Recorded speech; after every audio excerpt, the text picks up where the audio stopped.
투자에 대한 모든 걸 파헤쳐보는 시간입니다. 투자 프로파일러 미스터 한, MBN골드 한규수 매니저님과 함께합니다. 안녕하세요. 네, 안녕하십니까. 네, 코스피가 9거래일 만에 4천선을 네. 회복했습니다. 오늘도 상승하는 종목들이 많더라고요. 이 정도 분위기면은 나쁘진 않습니다. 네. 오늘은 조금 시장이 좀 답보 상태가 나온 것 같지만 전체적으로 지수가 4천선을 회복했다는 안도감, 그리고 종목군들의 구도가 약간은 복잡했습니다만 전체적으로 상승 기조가 좋았기 때문에 제가 보기에는 앞으로도 시장은 많이 좋을 것으로 보고 있어서 계속 강조합니다만 지금 지수 신경 쓰지 마시고 종목 발굴에 최선을 다하시면서 남들보다 좀 더 많은 수익을 내기 위한 그런 노력들을 하시는 게 좋을 것 같습니다.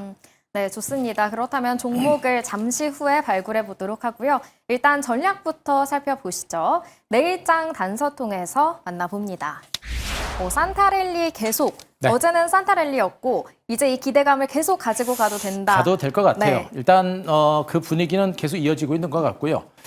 지수가 4,000포인트가 회복된 것 자체가 일단 시장에 안도감을 주는 것이고 또 4,000포인트가 이제 새로운 출발선이 될 수 있는 가능성이 높기 때문에 시장에 대한 자신감들을 좀 가져가시는 게 좋지 않을까라는 판단이고요. 악재가 별로 없습니다. 시장 자체가 주가 상단을 방어할 만한 그런 악재가 별로 없는 상태고 가장 중요한 포인트 시가총액 상위 1위 종목 1, 2위 종목인 삼성전자, SK 하이닉스의 반도체 업황 자체가 여전히 좋죠. 삼성전자의 실적 전망치가 계속해서 가이드라인이 높아지고 있기 때문에 삼성전자가 올라갈 때 지수의 상승은 이어지는 겁니다. 이 얘기는 강세장이 계속 진행된다. 이런 관점으로 보시는 게 좋을 것 같고요. 이런 시장 분위기를 틈타서 이제 수급이 좋아지고 있습니다. 기관과 외국인들의 양매수가 들어오고 있고요. 금융투자가 지속적으로 매수가 들어온 상태에서 외국인들이 드디어 순매수로 강하게 전환하는 모습이고 기관들 중에서도 투신권들까지도 매수에 가담을 가고 있기 때문에 기관과 외국인들의 수급에 의한 강세장 분위기는 계속해서 강화될 가능성이 높습니다. 여기다 고객예탁금이 다시 80조까지 회복세를 기록했기 때문에 개인 투자자들의 자금까지 들어온다고 한다면 증시는 유동성 랠리가 본격적으로 강화될 수 있는 가능성이 상당폭 높지 않을까라는 판단이어서 지금 오늘은 전반적인 지수와 종목들의 흐름이 약간 지지부진한 것처럼 보입니다만 오늘처럼 이렇게 지지부진할 때 우리가 좋은 주식을 마구마구 쓸어 담는 이런 전략을 펼칠 때 제대로 된 결과가 나올 거다라는 점도 말씀드리도록 하겠습니다. 역시 시장에서는 종목이 가장 중요한 핵심적인 포인트인데요. 바이오 제약주는 제가 강조했듯이 시장과 무관하게 가는 섹터다라는 얘기를 해드렸었죠. 그래서 좀 올랐지만 여전히 신약 개발에 대한 기대감 그리고 대규모 기술 수출 제약에 대한 기대감 이런 가능성이 있는 종목에 대해서는 우리가 지속적으로 공략을 하고 관심을 가지고 매집 전략을 단행하고 바이오 제약주는 한번 잠깐 수익 난다고 성급하게 팔면 안 되고요. 기대 수익률이 가장 높은 섹터가 바이오 제약주입니다. 그래서 바이오 제약주에 대한 지속적인 관심이 필요하다는 얘기 말씀드릴 수가 있겠고요. 자, 은행주들과 증권주들도 번갈아가면서 갑니다. 아직까지는 우리가 원하는 만큼의 탄력적인 반등세는 보이지는 않습니다만 은행주들과 증권주들도 점진적인 상승세가 계속 이어져 갔다가 어느 순간에는 장대 한번 세울 겁니다. 그러면 은행주와 증권주에 대한 관심도 여전히 필요하겠고요. 반도체는 삼성전자 중심의 지속적인 저가 매수가 필요하다는 얘기 말씀드렸으니까 그 부분도 보시기 바라고 2차전지도 이번 주부터는 아마 저가 매집이 좀 강화되지 않을까 이런 판단하고 있습니다. 2차전지도 올해 연말부터 내년 정도의 본격적인 반등 가능성에 대비해서 2차전지 종목들과 그리고 원전주들도 호재가 많죠. 이들 종목들 여전히 좋은 섹터들이 워낙에 많기 때문에 좋은 종목을 싸게 사려는 그런 노력이 필요하겠다. 이렇게 한번 정리되도록 하겠습니다. 네, 쭉 관심을 가져야 하는 종목들을 짚어주셨는데요. 섹터들을 짚어주셨는데 이에 해당하는 종목들 오늘은 어떤 것들이 나올지 잠시 후에 만나보도록 할게요. 먼저 포트폴리오 리뷰부터 해보도록 하겠습니다. 첫 번째 종목은 온코닉 테라퓨틱스인데 네. 일주일도 안 돼서 34%의 수익을 기록하고 있는 종목이죠. 자, 목표 네. 수익률이 이제 더 올라가야 될 것 같은데 네. 아직까지 주가가 좀 쉬어가는 그런 과정이 전개가 되고 있습니다. 자큐보라고 하는 이 식료 영유 치료제를 개발하고 있는 업체인데 중국에서 임상 3상을 기록하고 있는 모습인데 중국 시장이 열린다라고 한다면 현재 주가가 분명히 이 정도 선에서 멈출 만한 종목은 아니다라는 말씀드렸고 앞서 제가 이제 바이오 제약주들은 신약 개발에 대한 기대감과 새로운 기술력에 대한 기대감이 큰 종목들은 기대 수익률이 상당히 크다라고 제가 말씀드렸었죠. 코롱 티슈젠에 대해서도 지속적으로 보유 전략을 제가 강조를 드렸듯이 이 종목도 우리가 성급하게 매도할 만한 종목은 아닙니다. 일단은 기술적으로 중간 바닥 찍고 직전 고점 와서 물량을 받는 물량을 소화해내는 과정이 자연스럽고요. 현재 3일 동안 고점 매물을 충분하게 소화를 해내는 부분들 거래량이 약간 늘어난 부분을 보게 되면 손바뀜 현상들은 충분히 진행이 되고 있는 것으로 보시면 되겠죠. 결론적으로 제가 원하는 강력한 장대 양봉은 아직까지 나온 상태는 아니기 때문에 추가적으로 올라갈 수 있는 가능성 가능성은 여전히 크다고 보시면 되겠죠. 그래서 약간은 변동성이 있습니다만 굳이 성급하게 팔 필요는 없겠다는 측면이겠고 아직까지는 보이시는 전례 좋겠고요. 역시 지금 현재 약간 숨고리가 나올 때는 저가 매수 기회로 아직까지는 활용해 볼 만한 종목이기 때문에 추가적인 상승 가능성을 열어놓고 한번 지켜보실 필요가 있을 것 같습니다. 네, 온코닉 테라퓨틱스 장대 양봉을 세울 가능성이 있고 지금 잠시 쉬어가는 건 저가 매수의 기회다라고 이야기를 해주셨습니다. 두 번째 리뷰 종목은 S바이오메딕스입니다. 바로 어제 공략을 했는데 오늘 신고가를 경신했고 무려 13% 하루 만에 수익을 냈어요. 그러니까요. 저도 좀 놀랐어요. 어제 장대 양봉을 세웠기 때문에 약간은 쉬어갈 수 있는 가능성을 언급드렸고 예상대로 아침에 주가는 뭐 약세 출발해가지고 좀 쉬는구나라고 했는데 장중에 이제 곧바로 치고 가는 그런 강세가 나타났습니다. 결국엔 신고가를 기록했는데 이 종목은 이 회사의 성장 잠재력에 비한다면 주가는 거의 못 오른 종목이고 뭐 일봉상 주가는 지금 장대 양봉을 세워서 엄청 많이 오른 것처럼 보입니다만 다른 바이오 제약주들의 성장성에 대비한다면 주가는 거의 못 오르고 이제 고개를 들고 있는 그런 과정으로 보시는 게 좋지 않을까 하는 판단입니다. 테드 A9 파킨슨병 치료제를 근본적으로 치료할 수 있는 그런 신약 개발을 추진하고 있는 모습이고 미국 시장 진출을 통해서 미국 임상 3상을 통해서 미국 시장 진출을 준비를 하고 있는 모습이고요. 이제는 파주에 이제 GMP 시장까지 시설까지 구축을 하고 있는 그런 과정들이기 때문에 실질적으로 이제 S바이오메딕스는 이제 파킨슨병 치료제 테드 A9을 중심으로 상업화에 본격적으로 나서고 있는 것으로 보고 있습니다. 그만큼 효과에 대한 기대감들이 상당히 커진 것으로 보고 있어서 그 성장성은 굉장히 클 것이고 앞으로도 호재가 줄줄이 나올 수 있는 가능성은 상당히 높지 않을까라는 그런 판단도 일단 해드릴 수가 있는 상태입니다. 이런 측면으로 보게 되면 오늘 뭐 주가가 강하게 올라가는 것도 어느 정도는 뭐 이해가 가는 부분들인데 어찌 되었던 간에 연 이틀 동안 장대 양봉을 세운 부분은 조금 부담이 됩니다. 하지만 꺾일 만한 종목은 아니고요. 설령 주가가 살짝 꺾인다라고 한다면 꺾이는 게 매도가 아니라 오히려 물량을 못 잡으신 분들을 중심으로 저가 매수를 하셔야 됩니다.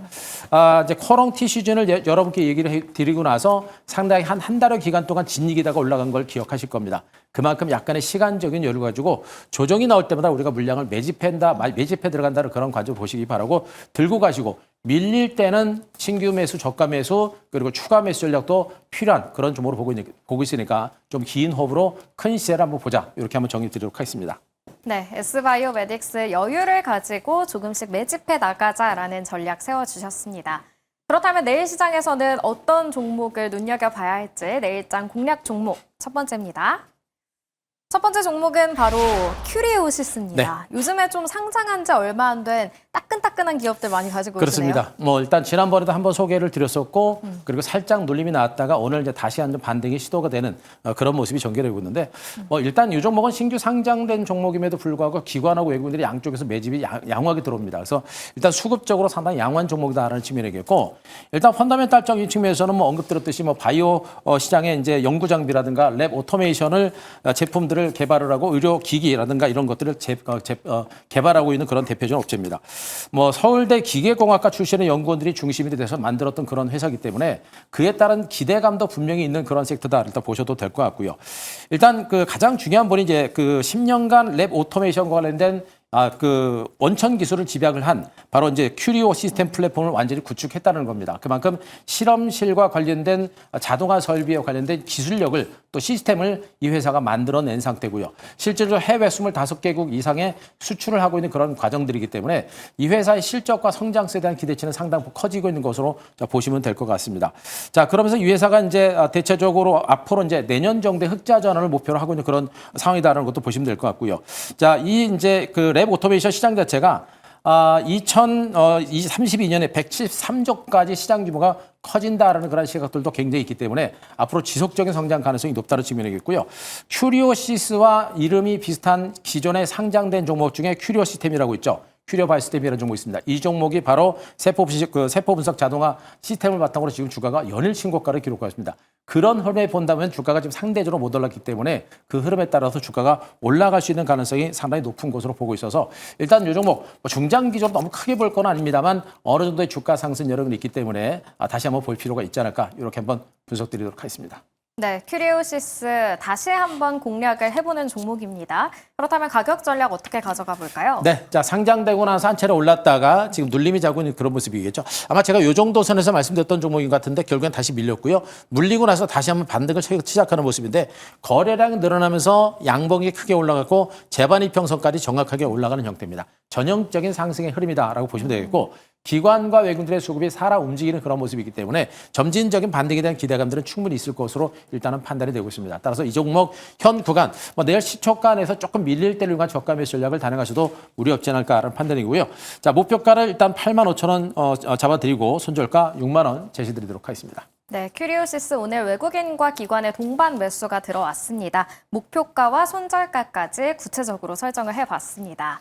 그렇다면 내일 시장에서 주목할 두 번째 종목도 바로 확인해 보시죠. 두 번째 종목입니다. DB증권. 어제는 은행주를 네. 공략했잖아요. 이제 증권주도 또 빠질 수 없겠죠. 앞서 제가 유동성 장세 가능성을 다시 한번 말씀드렸죠. 네. 기관과 외국인 매수가 들어오고 또 금융투자와 투신권까지 들어오고 고객 예탁금이 다시 80조로 회복하고 시장에서는 신규 자금들이 들어오면서 이제 대형주 쪽에 대한 시장의 관심이 높아진다. 네. 그리고 반도체라든가 여러 대형주가 동반해서 올라가면서 은행주들과 증권주들도 호재를 바탕으로 주가가 계속해서 올라가는 이런 형태가 계속 진행되고 있죠. 그래서 은행주와 증권주는 지금은 속도가 굉장히 느린 것처럼 보이고 이미 기존에 올라올 때도 굉장히 느리게 올랐었죠. 그러다가 어느 순간 보니까 벌써부터 60%, 70%, 80%까지 올라가 있던 게 바로 은행주, 금융주다라는 측면을 보게 되면 여전히 우리가 충분하게 관심을 가질 만한 종목으로 보시면 됩니다. 특히나 이제 DB증권 같은 경우들은 이제 소형 증권주 볼 수 있는데 일단 퍼가 이제 5배 정도가 되겠죠. 그리고 이제 PBR 자체도 0.4배 정도로 일단 증권 업종 내에서도 상당히 저평가된 그런 종목 중에 하나입니다. 그만큼 실적 자체가 상당히 강하게 증가하고 있는 그런 종목 중에 하나다. 일단은 이렇게 보실 수가 있을 것 같고요. 여전히 가장 중요한 포인트는 역시 이제 증시가 하락 장세가 계속 이어집니다. 현재 증시는 일단 4,000포인트 올라왔기 때문에 내년 정도에는 5,000포인트는 충분히 볼 수 있겠고요. 저는 개인적으로 6,000포인트까지 일단 충분히 열어둔다라는 측면이겠고 그 정도까지 간다고 한다면 증권주들의 실적 증가세는 계속해서 이어질 수밖에 없는 그런 상태. 그리고 정부의 이제 3차 상법 개정안이 본격적으로 추진되고 있는 상태이기 때문에 그에 따른 수혜는 우리가 알지 못하는 어느 순간에 반영이 될 겁니다. 그런 측면을 보게 되면 증권주들의 추가적인 반등 가능성은 충분히 있을 거로 보고 있어서 자 증권주에 대한 관심 그리고 이제 특히나 이 DB증권 같은 경우들은 여전히 중가권에 중위권에 있는 그런 증권주지만 우리가 충분히 관심을 가질 만한 종목이 아닌가 이렇게 한번 판단을 드리도록 하겠습니다. 네, DB증권 차트를 보니까 최근에 조금씩 잘 올라가고 있더라고요. 그렇습니다. 네, 지금 가격 전략 이 어떻게 종목뿐만 잡아볼까요? 아니라 이제 네. 증권주도 그렇고 은행주들도 그렇고 좀 더디죠. 더디인데 그러나 올라가고 있습니다. 네. 이게 이제 대형주들의 특징이고 보통 이런 종목들은 우리 개인 투자자분들이 참 매매하기 어려워해요. 그러니까 다른 옆에서 종목들은 팡팡 올라가는데 네. 이 종목은 개걸음 치듯이 가니까 네. 답답하죠. 그런데 결국엔 한두 달 지나고 나면 30%, 40% 올라가 있는 게 바로 이런 금융주의 특징이고요. 금융주들의 특징은 좀 안전하다. 느리지만 안전하게 간다는 측면, 변동성이 상대로 적다는 측면. 더군다나 앞에서 변동성이 있었기 때문에 앞으로는 변동성 자체가 많이 줄어들 겁니다. 그리고 상승 기울기가 완만해졌지만 이제는 상승 기울기가 좀 가파해질 수 있는 그런 위치인 것으로 보고 있어서 지금부터 우리가 매집 전략을 좀 단행하셔도 무리 없지 않을까 하는 판단입니다. 자, 일단 이 종목 목표가를 제가 이제 12,000원 정도를 충분히 잡아볼 수 있을 것 같고요. 자, 손절가 9,500원 제시드리도록 하겠습니다. 네, 오늘은 DB증권과 함께 큐리오시스를 공략해봤습니다. 매니저님 요즘에 수익률이 워낙 좋으시다 보니까 더 많은 인사이트 궁금하실 것 같아요. 지금 이제 바이오 제약주들의 흐름이 너무 좋고요. 네. 그리고 이제 바이오 제약주가 이제는 진이기고 이런 게 아니라 강한 호재만 나면 그냥 터지는 그런 장세입니다. 그래서 바이오 제약주와 관련해서 여러분께서 지속적으로 집중해 볼 만한 핵심적인 바이오 유망 종목도 오늘 무료 방송에서 언급을 드렸고요. 2차 전지 전략이 굉장히 중요합니다. 2차 전지 전략과 그리고 원전주라든가 금융주에 대한 전략까지도 또 관심 종목까지도 무료 방송을 통해서 올려드렸으니까 유튜브 그리고 네이버 밴드 가셔서 오늘 무료 방송 꼭 한번 체크해 보시기 바랍니다. 네, 지금까지 MBN골드 한규수 매니저님과 함께했습니다. 고맙습니다.